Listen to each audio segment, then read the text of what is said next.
Hello दोस्तों, मैं आशुतोष कुमार। आप देख रहे हो सबका knowledge YouTube channel. LPG policy यानी कि liberalisation, privatisation and globalisation and appraise क्या है, एक सेकंड, अप्रेजल, सॉरी।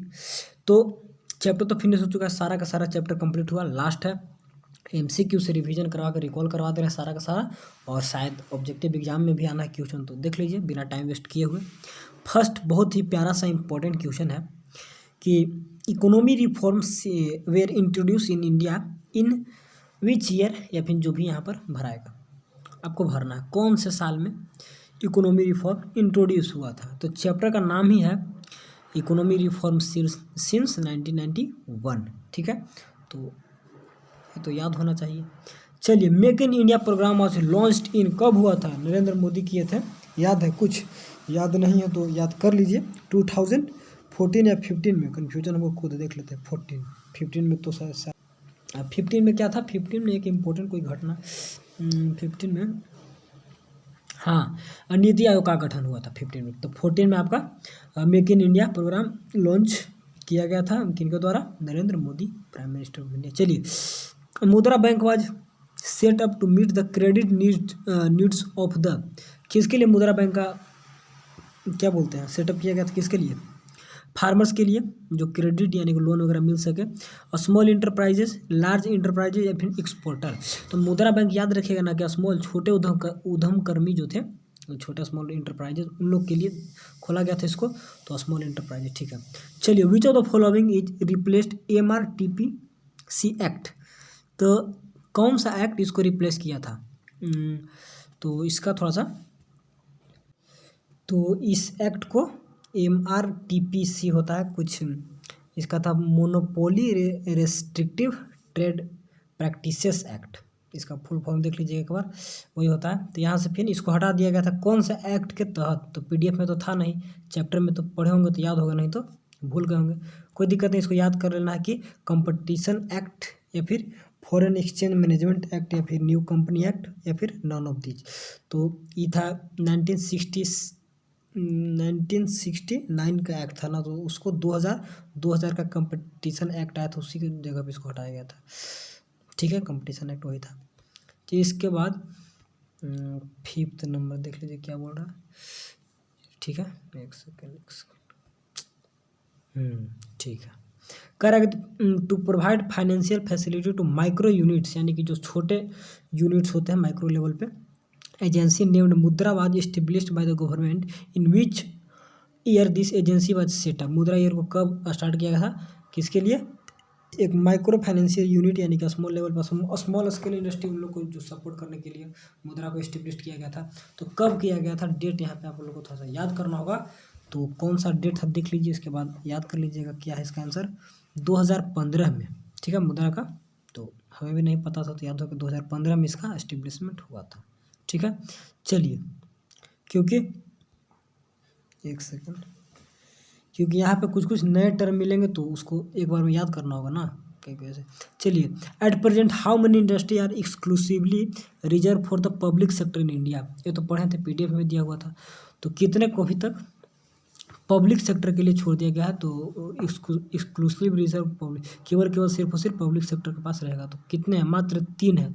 कौन कौन? याद होगा, एक डिफेंस था, एक एटॉमिक न्यूक्लियर करके था पहला था, और रेलवे था ना, 3 ही है। तो 3 सेक्टर होगा। चलिए, तो केवल गवर्नमेंट के पास रहेगी, तो पूर्ण रूप से उसी का कंट्रोल इस पे है। At present the number of industry requiring company licensing is, ये भी बताया था पढ़ाते वक्त, ये बहुत ही इंपॉर्टेंट है, पूछता है हमेशा कि कितने कंपनी के पास अभी लाइसेंस की आवश्यकता थी। तो ये अभी भी है, उसको रखा गया कि इतना का लाइसेंस रहेगा, बाकी सबको हटा दिया गया। तो at present the number of industries requires company licensing is, अभी भी इतना का होता है लाइसेंस का जरूरी। तो कितने कंपनी है? 8, 6, 4 या 5? तो 5 थे, 5। ठीक है, तो याद होना चाहिए, पढ़ाते वक्त ही बताया था कि पूछेगा। GST has been implemented from, कब से इसको लागू किया गया है? किसको? GST को। तो 1 जुलाई 2017। Option number D is the correct and best. ठीक है, चलिए, 9th नंबर, when did the Gulf crisis take place? Gulf, उस समय गल्फ में हो गया था, क्या बोलते हैं, रसिया बोल रहे हैं उसका नाम, यू क्या उधर नाम था उसका, ईरान था ना, ईरान कुवैत ये सब था, वहाँ पे फिर अमेरिका टाइप से युद्ध हो गया था। वही पेट्रोल वाला जो क्षेत्र है ना सऊदी अरबिया की तरफ, उधर ही गल्फ क्राइसिस हुआ था। तो कब हुआ था ये घटना, यहाँ पे आपको 1991, जब यहाँ पे एलपीजी पॉलिसी का काम चल रहा था, बोले तो फिर गल्फ क्राइसिस के चलते कुछ लॉस हुआ था, ठीक है ना, पेट्रोलियम वगैरह में, तो प्राइस इंक्रीज कर गया था यहाँ पर, तो वही होगा। लेकिन हम लोग स्टॉक पहले से करवा लिए थे तो उतना दिक्कत नहीं हुआ था, ठीक है ना। तो 1991 उसी समय जब एलपीजी पॉलिसी वगैरह आ रहे थे। How much loan was provided by the World Bank and IMF during the 19 to bail India out of the crisis? 19 के समय भारत को क्राइसिस से आज़ाद कराने के लिए कितना लोन प्रोवाइड किया गया था वर्ल्ड बैंक और IMF से? तो 10 million dollar, 10 billion dollar, 7 billion dollar, या फिर 20 बिलियन डॉलर। तो 7 बिलियन डॉलर था। ये तो ये सब PDF में दिया हुआ क्वेश्चन है, जब पढ़िएगा नोट्स तो पता चल जाएगा, ठीक है। उसमें दिया था 7 बिलियन डॉलर। पर how many industry licensing is still necessary? Repeat हो गया, अभी भी कितने इंडस्ट्री के लिए लाइसेंसिंग जरूरी है? तो 7 लाइसेंसिंग कितने इंडस्ट्री के लिए? 7 नहीं, पर वही था ना, क्वेश्चन रिपीट शायद हुआ है। At present the industry required company licensing is 5, ठीक है, तो वही यहाँ पर 5 होगा ना। एक सेकेंड 5 होना चाहिए। How many industry licensing is still necessary? 5 तो यहाँ पर ऑप्शन में है नहीं। 6 कहाँ से? 5 होना चाहिए, 5 नहीं दिया तो 6 कैसे? तो 6 तो 5 ही था, PDF में पढ़े थे हम लोग नोट्स में 5 ही था, तो यहाँ 5 ही होना चाहिए, 6 कहाँ से? उसी में 1-2 एंड कर बढ़ाया होगा। How many industry are entirely reserve for public sector? Public sector के लिए उसको रिजर्व कर दिया गया पूर्ण रूप से, ठीक है। तो केवल पब्लिक सेक्टर के लिए कितने इंडस्ट्री? तो 12 थे ना यहाँ पर, केवल public sector. How many industry are entirely reserve for public sector? अभी तो 3 है ना पूर्ण रूप से, यानी कि डिफेंस में धीरे धीरे प्राइवेट करने लगा है, लेकिन 3 तो यहाँ 2 है ना, 2 या 3, 2 है। डिफेंस भी है लेकिन डिफेंस को धीरे धीरे हटाने लगा है, लेकिन NCERT में तो 3 था, तो 3 रहना चाहिए, 3 ऑप्शन में नहीं तो 2 कर दिया। दोनों कन्फ्यूजन है दोनों क्वेश्चन में। चलिए देख लीजिएगा, कन्फ्यूजन दूर थोड़ा सा कर लीजिएगा। What is the investment? गलत है यहाँ पर भी। What is the investment limit in small scale industry? Small scale industry के लिए 1 करोड़ रुपया, शायद देखते हैं इसका। 1 करोड़ रुपया होता है स्मॉल स्केल इंडस्ट्री के लिए लिमिट, ठीक है ना। 1 करोड़ से ज़्यादा में एक्स्ट्रा कंपनी, बड़ा कंपनी हो जाता है। तो स्मॉल स्केल के लिए लिमिट है कि आप 1 करोड़ तक के उसमें इन्वेस्टमेंट कर सकते हैं। Who is the chairman of GST council? GST council का चेयरमैन नीति आयोग का कौन थे? नीति आयोग का प्राइम मिनिस्टर। तो यहाँ पे प्राइम मिनिस्टर नहीं मारना है। चेयरमैन ऑफ GST काउंसिल का चेयरमैन कौन थे? GST का फाइनेंशियल होना चाहिए, या फिर डिप्टी चेयरमैन नीति आयोग? जी नहीं, GST में फाइनेंस से मतलब, यानी कि ऑप्शन नंबर C और A में, ठीक है, दोनों में कन्फ्यूजन होगा कि फाइनेंस मिनिस्टर या फिर फाइनेंस सेक्रेटरी। तो फाइनेंस मिनिस्टर यानी कि यहाँ पे वित्त मंत्रालय का काम तो बहुत कुछ होता है, GST तो एक अलग से डिपार्टमेंट होना, तो इसमें एक सेक्रेटरी का काम होगा, तो फाइनेंस सेक्रेटरी ऐसे करके याद रख सकते हैं। तो यहाँ पर C option, A option.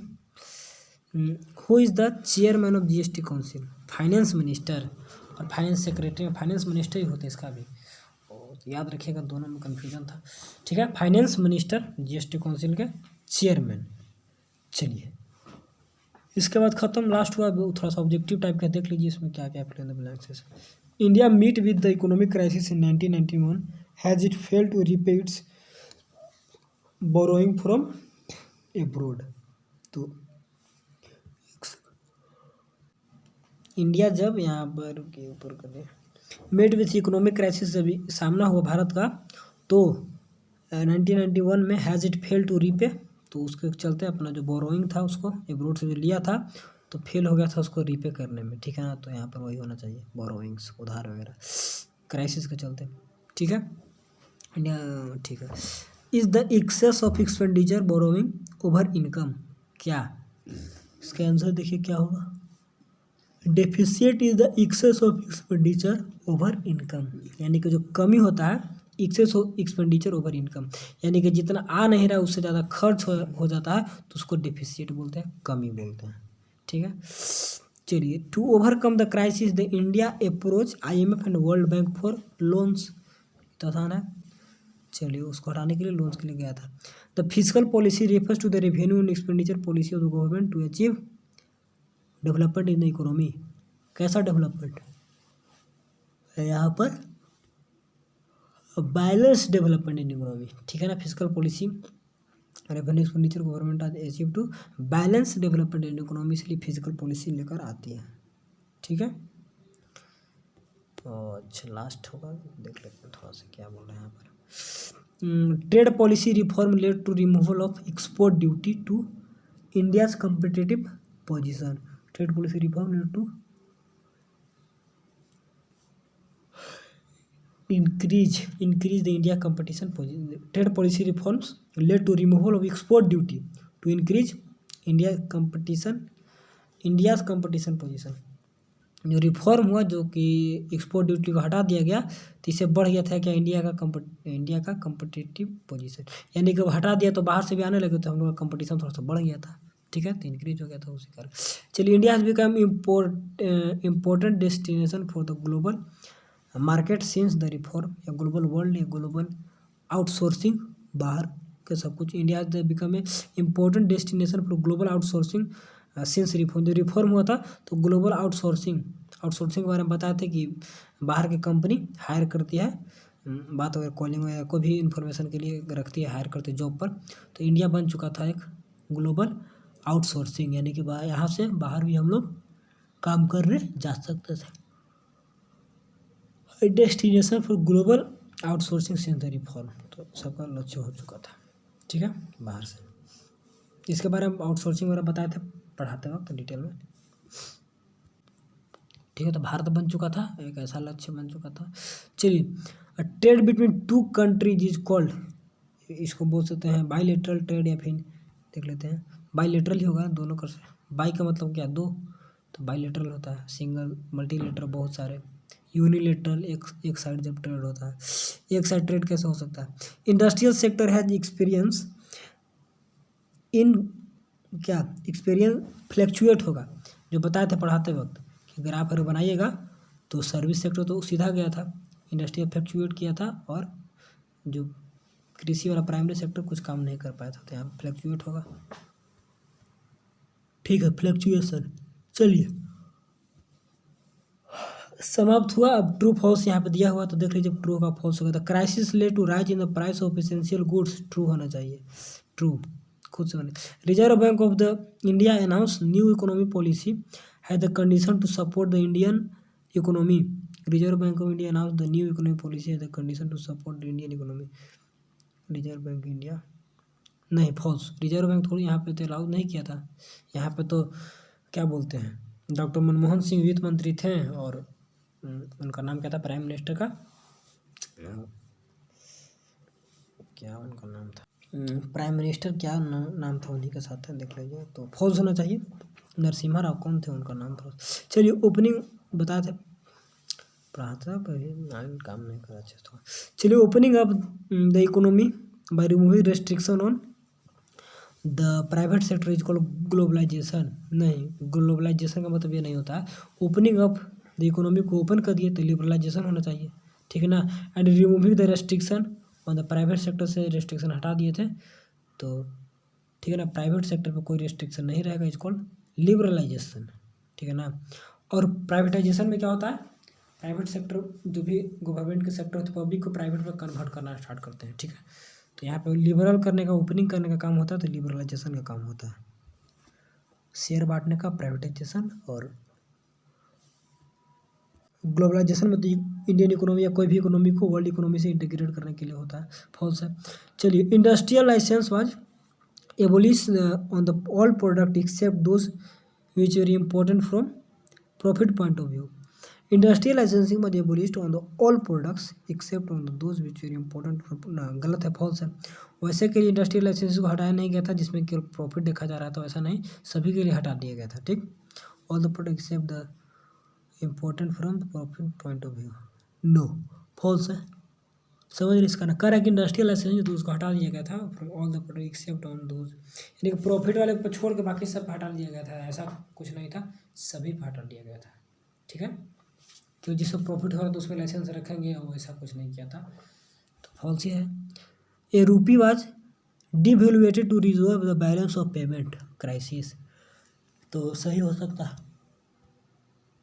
Balance of payment crisis जब होता है तो उस समय डिवैल्यूएट करते हैं, अपने वैल्यू को कम करते हैं, तो उस समय अपने वैल्यू को कम करने से क्या होता है कि हम लोग एक्सपोर्ट बढ़ाएंगे तो बाहर का पैसा अंदर आएगा तो बैलेंस ऑफ पेमेंट बराबर हो जाएगा, तो यहाँ पर ट्रू होना चाहिए।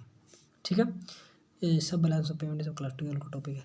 अच्छा, private ownership is a capable of utilising the capital and other resources more efficiently. Private ownership is a capable of capital and other, true होना चाहिए, ट्रू, क्योंकि कोई प्राइवेट कंपनी प्राइवेट ओनरशिप को अच्छे से यूटिलाइज कर पाती है सभी रिसोर्सेज वगैरह को ढंग से। ठीक है, GATT is the successor to WTO। GATT WTO का सक्सीजर है जी नहीं, W2 इसका सक्सीजर है, sorry, GATT is the successor to WTO। तो गेट तो सबसे पहले, तो बाद में आया था तो उल्टा लिख दिया, WTO सक्सीजर टू गेट होना चाहिए, फॉल्स है, उल्टा लिख दिया यहाँ पर,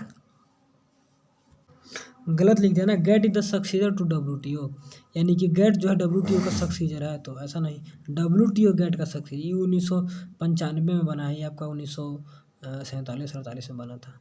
ठीक है, तो इसका सक्सीजर ई है। ठीक है, W2 का सक्सीजर गेट नहीं है, गेट का सक्सीजर इसके अंदर, गेट का सक्सीजर टू WTO का सक्सीजर गेट है जी नहीं, फॉल्स।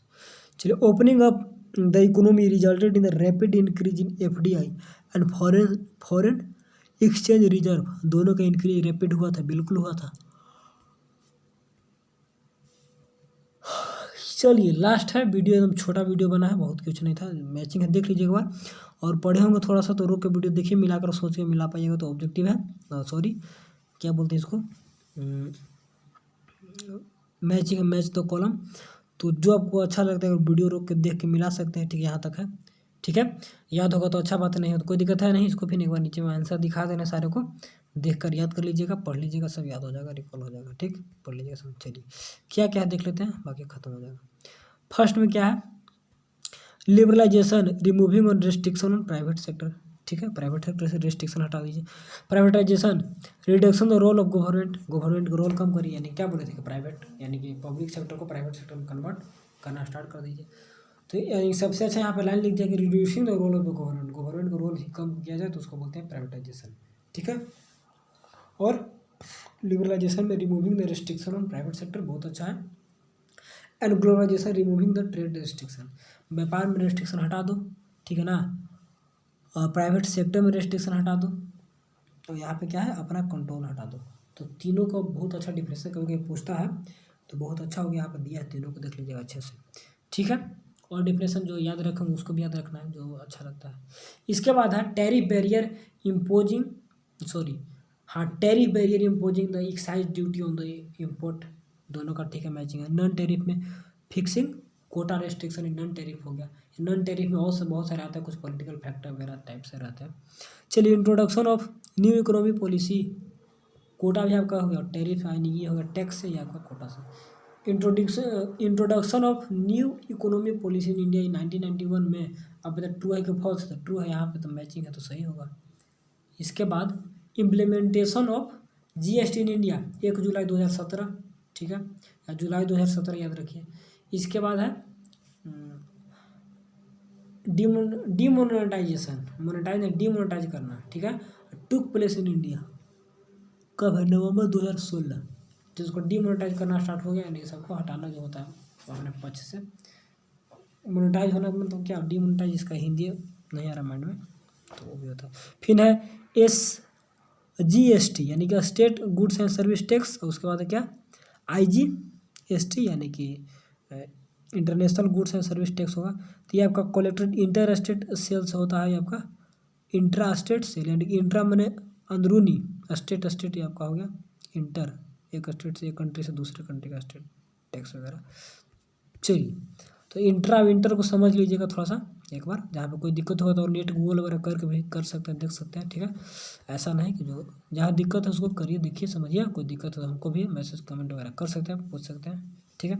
चलिए, तो मात्र 20 मिनट का वीडियो बना, आप लोग का चैप्टर कंप्लीट होगा, फिनिश हो गया। चलिए, तो सभी को बेस्ट ऑफ लक, पढ़ते रहिए, रिविजन वाला करते रहिए, कोई भी दिक्कत है तो पूछते वगैरह भी रहिए। चलिए, तो थैंक्स फॉर वॉचिंग।